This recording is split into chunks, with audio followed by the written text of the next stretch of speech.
നമസ്കാരം കൂട്ടുകാരെ, ഇന്ന് നമുക്കൊരു അമര വിശേഷമായാലോ. ഞാനിങ്ങനെ അമരക്ക് തടെടുത്തോണ്ടിരിക്കുക. കാരണം എന്തെങ്കിലേ അമരക്ക് പൂക്കാറായി. ഇപ്പോഴും നമുക്ക് എന്തെങ്കിലുമൊക്കെ വളർട്ട് കൊടുക്കണ്ടേ. ഈ തടെടുക്കുമ്പോ എന്തിനാ പറയുക, നമുക്ക് അമരയ്ക്കൊരു പ്രത്യേകതയുണ്ട്. അമര പണ്ട് കാലത്ത് കാരണവന്മാരൊരു ചൊല്ല് പറയും, അമരയുടെ തടത്തില് തവള കരയണമെന്ന് പറയും. എന്താ അമരയുടെ തടത്തിൽ തവള കരയണമെന്ന് പറഞ്ഞു കഴിഞ്ഞാൽ, അതായത് നല്ല പോലെ വേനൽക്കാലത്ത് അമരയുടെ തടത്തിൽ വെള്ളം വേണം എന്നർത്ഥം. അപ്പൊ നമ്മളെന്താ അറിയോ, ഇതുപോലെ തടെടുത്തിട്ട് ഇപ്പൊ നമ്മൾ കുറേശ്ശെ വളമിട്ട് കൊടുക്കും. കാരണം ഇനിയിപ്പോ നല്ല വളം ഇട്ടിട്ട് കാര്യമില്ല.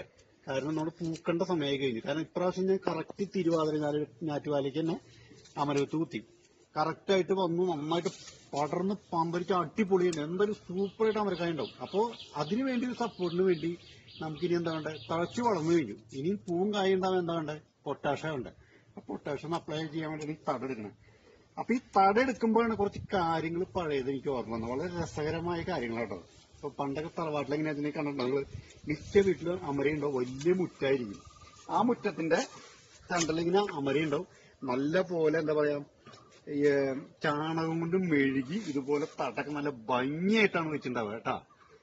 അപ്പൊ ഇതായിട്ട് ബന്ധപ്പെട്ടൊരു നല്ല രസകരമായ കഥ പറയാം. മറ്റൊന്നുമല്ല, എന്റെ അച്ഛന്റെ അച്ഛൻ 5 മക്കളാണ്. അപ്പോ 5 മക്കള്. അപ്പൊ അച്ഛന്റെ വീട്ടിൽ ഞങ്ങൾ ആഴ്ചയിൽ ഒരിക്കൽ ഇങ്ങനെ കൂടും. ഞങ്ങൾ എല്ലാവരും കൂടിയിട്ട്, പിള്ളേരല്ലേ ആ സമയത്ത്. അപ്പൊ ശരിക്കും പറയുകയാണെങ്കിൽ അന്നത്തെ കാലഘട്ടം അറിയാലോ, വീടിന്റെ ഉള്ളിലേക്ക് നോക്കിയാൽ സത്യം പറഞ്ഞ സ്കൂൾ വിട്ടോണ പിള്ളേര് ഇഷ്ടം പോലെ നിറച്ച ആൾക്കാരാ. അപ്പൊ ഞങ്ങൾ ശനിയാഴ്ച അവിടെ ചെന്ന് കഴിഞ്ഞാൽ ഞായറാഴ്ച കഴിഞ്ഞിട്ട് ഇങ്ങോട്ട് പോരാ. അപ്പൊ രാത്രി ആയി കഴിഞ്ഞാൽ ഞങ്ങൾക്ക് എല്ലാവർക്കും കിടക്കാനാണെങ്കിൽ വലിയൊരു അകത്തളത്തിൽ വലിയൊരു പായ ഒരുക്കി പിള്ളേരൊക്കെ അവിടെ കിടക്കുക പറയും. അങ്ങനെ പിള്ളേരൊക്കെ അകത്തളത്തിൽ ഇങ്ങനെ കിടക്കും. ആ സമയത്തൊന്ന് ആരെങ്കിലും ഒന്ന് പറയും, എല്ലാവരും ഒന്ന് മൂത്രമൊഴിച്ച് കിടക്കാന്ന് പറയും. അന്ന് അറ്റാച്ച്ഡ് ബാത്റൂമും കാര്യങ്ങളൊന്നും ഇല്ലോ. അപ്പൊ പിള്ളേരൊക്കെ വരിയായിട്ട് മൂത്രമൊഴിക്കണേന്റെ പെട്ടേതൊരു അടി കിട്ടി എനിക്ക്. നോക്കിയപ്പോ അച്ചാച്ചനാ, എന്തിനാന്നറിയോ, നീ എന്താ അവിടെ മൂത്രമൊഴിക്കണേ, നിനക്ക് ആ അമരത്തടത്തിൽ ഒന്ന് മൂത്രമൊഴിച്ചൂടെ. അങ്ങനെ ഒരു കാലഘട്ടം ഉണ്ടായിരുന്നു. അന്ന് മിക്ക വീടുകളിലും ചെയ്യുന്ന സംഗതി അമരത്തടത്തിൽ മൂത്രമൊഴിക്കാനുള്ള സംഗതി ഉണ്ട്. നമുക്ക് ഇപ്പോഴത്തെ ജനറേഷൻ അത് കേൾക്കുമ്പോൾ ചിലപ്പോ ഇത് എന്തായി പറയണമെന്ന് തോന്നും. അപ്പോ ഇപ്പോഴത്തെ ജനറേഷനോട് നമുക്ക് എപ്പോഴെങ്കിലും ഒന്ന് പുറത്തേക്ക് ഇറങ്ങി ചെയ്യാൻ പറയാൻ പറ്റുമോ? പറ്റില്ല. അവർക്ക് പേടിയാ. കാരണം അവര് പുറത്തേക്ക് ഇറങ്ങി ശീലമില്ല. ഇരുട്ട് കണ്ടു കഴിഞ്ഞാൽ അച്ഛന്റെയും ഇവിടെയും കയ്യില്ലാണ്ട് അവർ പുറത്തേക്ക് ഇറങ്ങില്ല. നമുക്കങ്ങനെ നമ്മൾ വളർന്നു വന്ന സാഹചര്യം എങ്ങനെയാ, അതുകൊണ്ട് നമുക്കങ്ങനെ പേടികളില്ല. ഇപ്പോഴത്തെ ജനറേഷൻ വീടിന്റെ ഉള്ളിൽ മൊബൈൽ കുത്തിപ്പിടിച്ചിരിക്കുക, അത്രേ ഉള്ളൂ. അപ്പൊ അതൊക്കെ മാറ്റിയെടുക്കുന്നുണ്ട്. അപ്പൊ ഇതായിട്ട് ബന്ധപ്പെട്ടപ്പോ അങ്ങനെ പറഞ്ഞു എന്ന് മാത്രം. പിന്നെ അമരെ കുറിച്ച് അങ്ങനെ മൂത്രമൊഴിക്കുന്ന ഒരു കാലഘട്ടം ഉണ്ടായിരുന്നു കേട്ടോ ഈ അമരതലത്തില്. പിന്നെ മറ്റൊരു കാര്യം പറയണെങ്കിലേ, ചില ഏരിയകളിൽ എങ്ങനെ അറിയോ, ഈ ഏപ്രിൽ മാസം വരെയാണ് ശരിക്കും അമരം നല്ല പോലെ നമുക്ക് കിട്ടുക. ഏപ്രിൽ മാസമായ ഈ അമര വെട്ടിക്കളയും. തൃശ്ശൂർ മലപ്പുറം ഭാഗത്തൊക്കെ എങ്ങനെയാണെങ്കിൽ എന്തിനാ അറിയോ, വിഷുവിന് അമര കണി കാണാൻ പാടില്ല ഒരു സംഗതി ആ ഭാഗങ്ങളിലുണ്ട്. ആ ഭാഗത്തേക്ക് എന്തെങ്കിലും ഏപ്രിൽ ആകുമ്പോഴേക്കും അമരക്ക് വെട്ടിക്കളയും. കണി കാണാൻ പാടില്ല അമര. ഓരോ വിശ്വാസങ്ങൾ കേട്ടോ. പിന്നെ അമരയായിട്ട് ബന്ധപ്പെട്ട് പറയുകയാണെങ്കിൽ ഒരു ചൊല്ലുണ്ട്, അമരയും അപരാധവും കുറച്ച് മതിയെന്ന്. എന്താ കാരണം, കുറച്ച് മതി. 2 കടയുണ്ടെങ്കിൽ അമരങ്ങൾ പടർന്നു. അതുപോലെ തന്നെ അപരാധവും. അങ്ങനത്തെ കൊച്ചു കൊച്ചു കാര്യങ്ങൾ ഞാൻ നിങ്ങളോട് പറയണമെന്ന് വിചാരിച്ചു. അത്രയ്ക്കുള്ളൂ കേട്ടോ.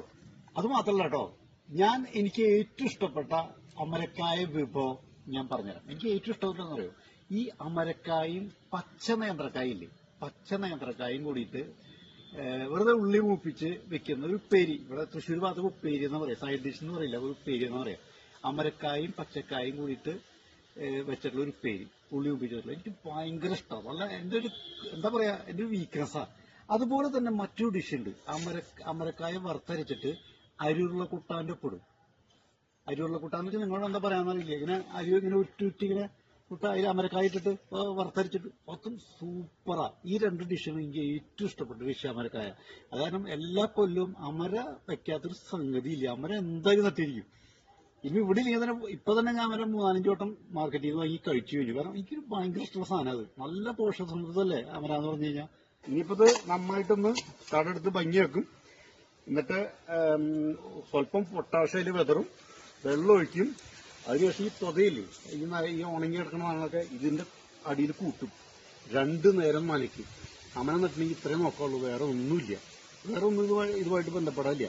അപ്പൊ എനിക്ക് ആ ഒരു കേസ്, ഒരു രസകരമായ കഥ എന്റെ മനസ്സിൽ വന്നുകൊണ്ടാണ് ഈ വീഡിയോ നിങ്ങളോട് പറഞ്ഞത്. ഇനി ഒരു കാര്യം ചോട്ടെ, നിങ്ങളുടെ വീട്ടിലെങ്ങാനും ഇതുപോലെ ചെറുപ്പത്തില് കുട്ടികളെ കൊണ്ട് ഇതുപോലെയൊക്കെ ചെയ്യാറുണ്ടോ? അല്ലെങ്കിൽ അങ്ങനെ ഒഴിക്കാറുണ്ടോ? മൂത്രമൊഴിക്കുന്ന ആൾക്കാരൊക്കെ ഉണ്ടോ? ഇവിടെ നല്ല വളമിടാൻ പോണേട്ടാ. ഇവിടെ ഇനിയിപ്പോ അങ്ങനത്തെ ഒഴിക്കാനും പിള്ളേരും കാര്യങ്ങളൊന്നും ഇവിടെ ഇല്ല.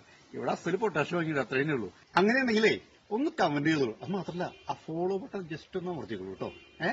Thank you.